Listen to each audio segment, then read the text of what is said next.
Mysuru sandal soap ಅರ್ಪಿಸುವ ಸಂಚಾರಿ. Mysuru sandal soap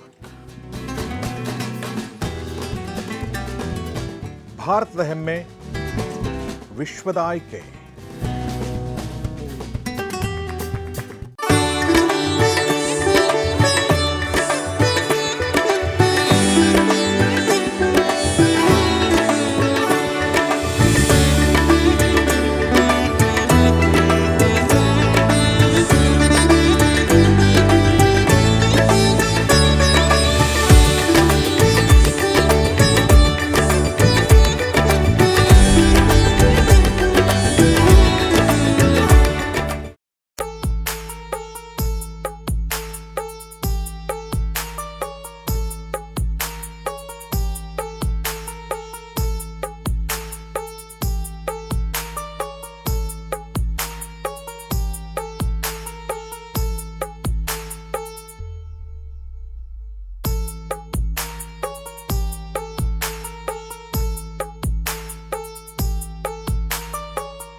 ವೀಕ್ಷಕರೇ ನಮಸ್ಕಾರ. ಭಾಗೀರಥಿ ಟ್ರಾವೆಲ್ಸಿಂದ ಈಗಾಗಲೇ ನಮ್ಮ ಟ್ರಾವೆಲ್ ಅಂತೂ ಪ್ರಾರಂಭ ಆಗಿದೆ.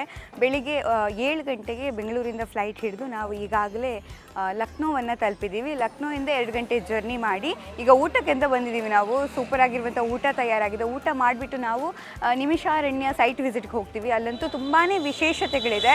ಏನೆಲ್ಲ ವಿಶೇಷಗಳಿದೆ ಅನ್ನೋದನ್ನು ಕೂಡ ನಾನು ನಿಮಗೆಲ್ಲರಿಗೂ ಕೂಡ ಪರಿಚಯ ಮಾಡ್ತಾ ಹೋಗ್ತೀನಿ. ಆ್ಯಂಡ್ ಅದಕ್ಕಿಂತ ಇಂಪಾರ್ಟೆಂಟ್ ಏನು ಗೊತ್ತಾ, ನಾವು ಕಾಶಿ ಯಾತ್ರೆಯನ್ನು ಹೊರಟಿರೋದ್ರಿಂದ ನಾವು ಎಲ್ಲೆಲ್ಲ ಹೋಗ್ತೀವಿ, ಈ 7 ದಿನದ ಪ್ರವಾಸ ಹೇಗಿರುತ್ತೆ ಅದೆಲ್ಲದ ಅಪ್ಡೇಟ್ಸ್ ನಾನು ನಿಮ್ಗೆ ಕೊಡೋದಕ್ಕೆ ರೆಡಿ ಇದ್ದೀನಿ. ಸೊ ನನ್ನ ಜೊತೆ ಬನ್ನಿ.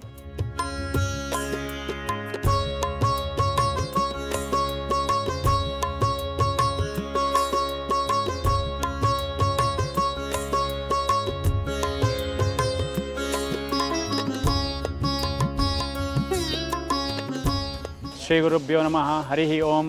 ಕೃಷ್ಣಾಯ ವಾಸುದೇವಾಯ ಹರೆಯೇ ಪರಮಾತ್ಮನೆ ಪ್ರಣತಶ್ಲೇಷನಾಶಾಯ ಗೋವಿಂದಾಯ ನಮೋ ನಮಃ. ಶ್ರೀ ಗುರುಭ್ಯೋ ನಮಃ, ಪರಮ ಗುರುಭ್ಯೋ ನಮಃ, ಸಮಸ್ತ ಗುರುಭ್ಯೋ ನಮಃ. ನನ್ನ ಹೆಸರು ಅಮಿತ್ ಅಂತ. ಭಾಗೀರಥಿ ಟ್ರಾವೆಲ್ಸ್ ಬ್ಯಾಂಗ್ಳೂರಿಂದ ಬಂದಿದ್ದೇವೆ. ಸೊ ಇಲ್ಲಿ ನೈಮಿಷ ಅರಣ್ಯ ಕ್ಷೇತ್ರಕ್ಕೆ ಬಂದಿದ್ದಾರೆ ನಾವು. ಶ್ರೀ ಸೂತಗಡ್ಡಿ ಅಂತ ಹೇಳ್ತಾರೆ. ಸೊ ಸೂತ ಮಹರ್ಷಿಗಳು ಇಲ್ಲಿ ಏನು ಮಾಡಿದ್ರಂದರೆ, ಇಲ್ಲಿ 88,000 ಜನರಿಗೆ ಕರ್ಕೊಂಡು ತಪಸ್ಯ ಮಾಡಿ ಆಮೇಲೆ ಫಸ್ಟ್ ಇದು ಏನು ಸತ್ಯನಾರಾಯಣ ಕೃತ ವ್ರತ ರಚನೆ ಮಾಡಿದ್ದು ಇಲ್ಲಿಂದಾನೆ. ಎರಡನೇದು ಏನಂದರೆ, ಇಲ್ಲಿ ಚಕ್ರತೀರ್ಥ ಇದೆ. ಚಕ್ರತೀರ್ಥದಲ್ಲಿ ಯಾರು ಸ್ನಾನ ಮಾಡ್ತಾರೆ ಅವರಿಗೆ ಮುಂದೆ ಮಾನವ ಜನ್ಮ ಇಲ್ಲ.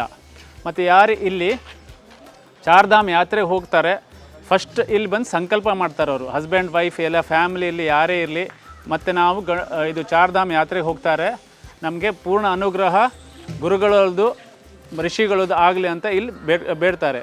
ಎರಡನೇದೇನೆಂದರೆ, ಇಲ್ಲಿ ಫಸ್ಟು ವೇದವ್ಯಾಸ ಮುನಿಗಳು ಬಂದು ತದನಂತರ ಅವ್ರು ಬಂದು 18 ಪುರಾಣಗಳು 6 ಶಾಸ್ತ್ರವನ್ನು ರಚನೆ ಮಾಡಿದ್ದ ಜಾಗ. ಅದಕ್ಕೆ ಯಾರು ಇಲ್ಲಿ ಬರ್ತಾರೆ, ಇದು ಮೋಕ್ಷ ಸ್ಥಳ. ಯಾಕಂದರೆ ಇಲ್ಲಿ ಎಲ್ಲ ತೀರ್ಥಗಳು ಹರಿತಾರೆ. ಆದರೆ ಇಲ್ಲಿ ಏನಂದರೆ, ಚಕ್ರತೀರ್ಥದಲ್ಲಿ ಸುದರ್ಶನ ಚಕ್ರ ಅಂದರೆ ಬ್ರಹ್ಮದೇವರು ದರ್ಬೆಯನ್ನು ಕಟ್ಟಿ ಆಮೇಲೆ ಋಷಿಮುನಿಗಳಿಗೆ ಈ ಚಕ್ರ ಎಲ್ಲಿ ಹೋಗುತ್ತೆ ಅಲ್ಲಿ ನೀವು ಯಾಗವನ್ನು ಮಾಡಬೇಕು. ಅದೇ ಆ ಚಕ್ರದ ಹಿಂದೆ ಇವರು ಹೋಗಿ ಆ ಚಕ್ರತೀರ್ಥದಲ್ಲಿ ಆ ಸ್ಥಳದಿಂದ ಅದು ದೊಡ್ಡ ಪಾತಾಳಕ್ಕೆ ಹೋಗಿ ಅಲ್ಲಿಂದ ಗೋಮತಿ ನದಿಯನ್ನು ಬಂದಿದೆ. ಅದಕ್ಕೆ ಪುರಾಣ ಹೇಳೋದು, ಇದು ಯಾರು ಇಲ್ಲಿ ಪುರಾಣ ಈ ಗ್ರಂಥ ಎಲ್ಲ ಓದ್ತಾರೆ ಅದಕ್ಕೆ ನೈಮಿಷಾರಣ್ಯ ಬಂದರೆ ಅವರಿಗೆ ಸದ್ಗತಿ ಆಗುತ್ತೆ. ಮತ್ತು ಅವ್ರು ಏನು ಓದ್ತಾರೆ ಅದೆಲ್ಲ ವೇದವ್ಯಾಸರು ಅವರಿಗೆ ಅನುಗ್ರಹ ಮಾಡ್ತಾರಂತ ನಾನು ಇಲ್ಲಿ ಹೇಳಲಿಕ್ಕೆ ಬಯಸ್ತೇನೆ.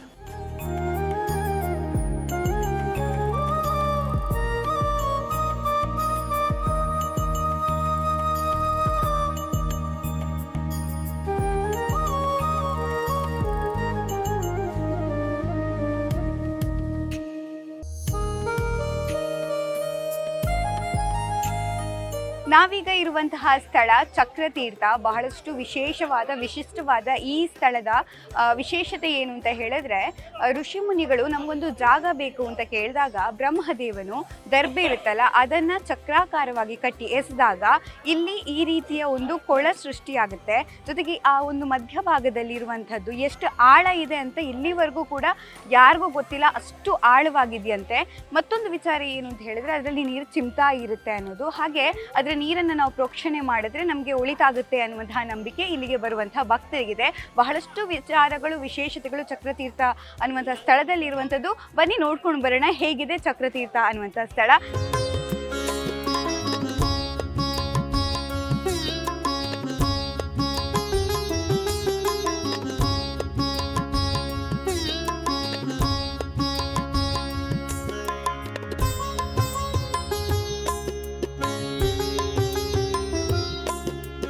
ಸೊ ನಾವೀಗ ವೇದವ್ಯಾಸ ಗಡ್ಡಿ ಅಂತ ಹೇಳ್ತಾರೆ. ಸೊ ಗಡ್ಡಿ ಅಂದರೆ ಈ ಪ್ರದೇಶ ಕ್ಷೇತ್ರದಕ್ಕೆ ಗಡ್ಡಿ ಅಂದರೆ ದೇವಸ್ಥಾನಗಳು. ಸೊ ಇದು ಏನಂದರೆ 5100 ವರ್ಷ ಹಳೆಯದು. ಸೊ ಇಲ್ಲಿ ವೇದವ್ಯಾಸಗಳು 18 ಪುರಾಣ, 6 ಶಾಸ್ತ್ರ ಮತ್ತು ಇಲ್ಲಿ ಯಜ್ಞ ಮಾಡಿದ ಜಾಗ ಉಂಟು. ಸೊ ಈ ಮರ ನಿಮ್ಗೆ ಕಾಣಿಸ್ಬೋದು. ಈ ಮರದ ಅಡಿಗೆನೆ ಗ್ರಂಥ ಪುರಾಣ ಎಲ್ಲ ಬರೆದು 88,000 ಜನರಿಗೆ ಇಲ್ಲಿ ಶ್ಲೋಕ ಹೇಳಿದ್ದು. ಸೊ ಇಲ್ಲಿ ಯಾರು ಬರ್ತಾರೆ ಅವರಿಗೆ ಇಲ್ಲಿನ ಪ್ರಾಂತ್ಯಗಳ ಜನ ಒಂದು ಅವರು ಪುರಾಣಗಳನ್ನು ತಂದು ವೇದವ್ಯಾಸ ಗುರುಗಳಿಗೆ ಒಂದು ಪ್ರಾರ್ಥನೆ ಮಾಡ್ತಾರೆ. ಏನಂತ ಹೇಳಿ ಅಂತೆ, ನಾನು ಈ ಪುಸ್ತಕವನ್ನು ಗ್ರಂಥವನ್ನು ಓದ್ತಾ ಇದ್ದೇನೆ, ನನಗೆ ವೇದವ್ಯಾಸಗಳು ನನ್ನ ಅಂತರ್ಯಾಮಿ ಆಗಿ ನನಗೆ ಏನು ಓದಿದ್ದು ಅದೆಲ್ಲ ನೆನಪಿಡಲಿ ಅಂತ ಹೇಳಿ ಇಲ್ಲಿ ಸಂಕಲ್ಪ ಮಾಡಿ ಆಮೇಲೆ ದಕ್ಷಿಣೆ ಕೊಟ್ಟು ಅವರು ಹೋಗ್ತಾರೆ ಬ್ರಾಹ್ಮಣರಿಗೆ. ಇಲ್ಲೊಂದು ಯಜ್ಞನೂ ಮಾಡ್ತಾರೆ. ಯಜ್ಞ ಯಾಕಂದರೆ ಬ್ರಾಹ್ಮಣರು ಅದು ಅವ್ರದ್ದು ಕೆಲಸನೇ ಏನಂದರೆ ಅವ್ರದ್ದು ಯಜ್ಞ ಮಾಡೋದು.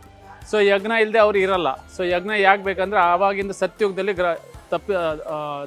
ತಪಸ್ ಅಂದರೆ ಏನು, ಯಜ್ಞ. ಸೊ ಯಜ್ಞಗೋಸ್ಕರ ಅವಾಗೆ ಅವರು 7 ದಿವಸ 8 ದಿವಸ ನಿರ್ಜಲ ಎಲ್ಲ ಮಾಡ್ಕೊಂಡು ಇಲ್ಲಿ ಈ ಸ್ಥಳದಲ್ಲಿ ಯಜ್ಞ ಮಾಡಿದ್ದು. ಸೊ ಇನ್ನೂ ತನಕ ನಿಮ್ಗೆ ನೋಡ್ಬೋದು ಅಲ್ಲಿ. ಸೊ ಆ ಯಾಗಶಾಲೆ ಇನ್ನೂ ಉಂಟು. ಸೊ ಇಲ್ಲಿ ವೇದವ್ಯಾಸರು ಚಿರಂಜೀವಿ, ಆರು ಚಿರಂಜೀವಿ ಒಳಗೆ ವೇದವ್ಯಾಸ ಅವರು ಚಿರಂಜೀವಿಗಳು. ಸೊ ಇಲ್ಲಿ ಯಾರಾದರೂ ಬಂದರೆ ವೇದವ್ಯಾಸಗಳ ಆಶೀರ್ವಾದ ತೊಗೊಂಡ್ರೆ ಅವರಿಗೆ ವೇದವ್ಯಾಸ, ಈಗ ನಮ್ಮ ಶಾಲೆಯಲ್ಲೂ ಹೇಳೋದು ಫಸ್ಟಿಗೆ ವೇದವ್ಯಾಸಾಯ ನಮಃ ಅಂತ.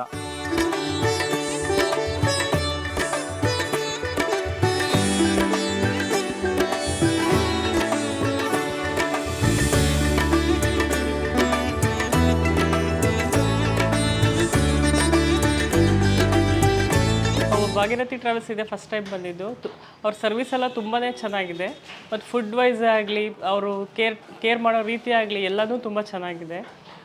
ಎಸ್ಪೆಷಲಿ ಏಜ್ ಆದವ್ರಿಗೂ ಅಷ್ಟೇ ತುಂಬ ಚೆನ್ನಾಗಿ ಅವರು ಟೇಕ್ ಕೇರ್ ಮಾಡ್ತಾರೆ. ಮತ್ತು ಆ ಪ್ಲೇಸಸ್ಗೆ ಹೋದ್ರು ಆ ಪ್ಲೇಸ್ ಬಗ್ಗೆ ಪ್ರತಿಯೊಂದು ಸಹ ಎಷ್ಟೋ ವಿಷಯಗಳು ನಮಗೆ ಗೊತ್ತಿರೋದಿಲ್ಲ, ಅದನ್ನು ಇಂಚಾಗಿ ಸಹ ಅವರು ತುಂಬ ಚೆನ್ನಾಗಿ ಎಕ್ಸ್ಪ್ಲೈನ್ ಮಾಡ್ತಾರೆ. ತಿಳ್ಕೊಳ್ಳೋಕ್ಕೆಲ್ಲ ತುಂಬ ಚೆನ್ನಾಗಿದೆ. ಅವರು ಗೈಡೇ ಆಗಲಿ, ಟೂರ್ ಮ್ಯಾನೇಜರ್ ಆಗಲಿ ತುಂಬ ಚೆನ್ನಾಗಿದೆ.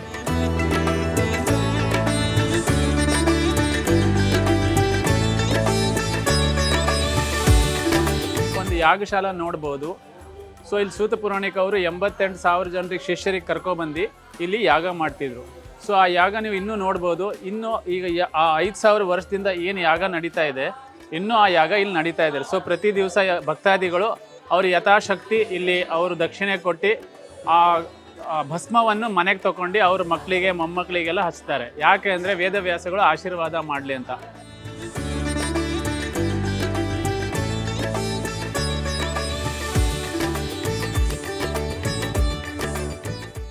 ಲಲಿತಾ ದೇವಿ ಶಕ್ತಿಪೀಠಕ್ಕೆ ಬಂದಿದ್ದಾರೆ.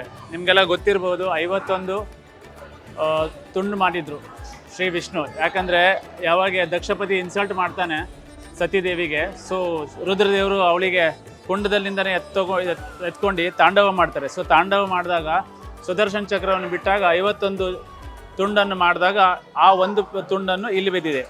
ಸೊ ಇದಕ್ಕೆ ಸತಿದೇವಿಯ ಹೃದಯ ಭಾಗ ಇಲ್ಲಿ ಬಂದಿದ್ದಕ್ಕೆ ಅವಳು ಯಾವುದು ಇಲ್ಲಿ ಸತೋಗುಣದವಳು, ಯಾವುದು ಈ ಬಲಿ ಇಂಥದಿಲ್ಲ ಇಲ್ಲ ಇಲ್ಲಿ. ಸೊ ಸತೋಗುಣದವಳು ಇದಕ್ಕೆ ಯಾರು ಇಲ್ಲಿ ಬರ್ತಾರೆ ಅವ್ರು ಸುಮಂಗಲಿಯಾಗಿ ದೇವಿ ಆಶೀರ್ವಾದ ಮಾಡ್ತಾಳಂತ ಇಲ್ಲಿ ಜನ ಹೇಳ್ತಾರೆ. ಟೀಮ್ ಮ್ಯಾನೇಜ್ಮೆಂಟು ತುಂಬ ಚೆನ್ನಾಗಿದ್ದಾರೆ, ತುಂಬ ಜವಾಬ್ದಾರಿ ತಗೊಳ್ತಾರೆ. ಸಮಯಕ್ಕೆ ಸಂದರ್ಭಕ್ಕೆ ಅನುಗುಣವಾಗಿ ನಮಗೆ ಆ ದೇವಸ್ಥಾನಗಳಲ್ಲಿ ಹೊಸ ಸ್ಥಳಗಳು, ಹೊಸ ಇದು ತುಂಬ ಮಾಹಿತಿ ಇದೆ ಇವರುಗಳಿಗೆ.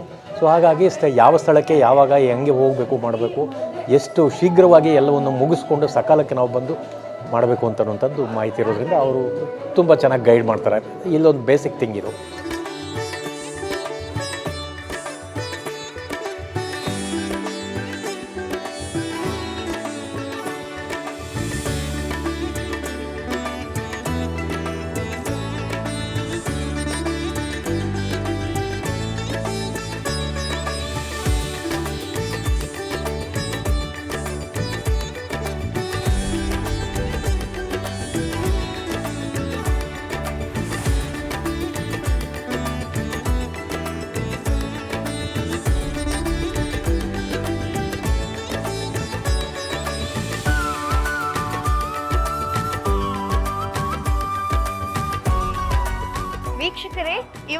ಇದಿಷ್ಟು ದರ್ಶನವನ್ನು ನೀವು ನೋಡಿದ್ದೀರಾ.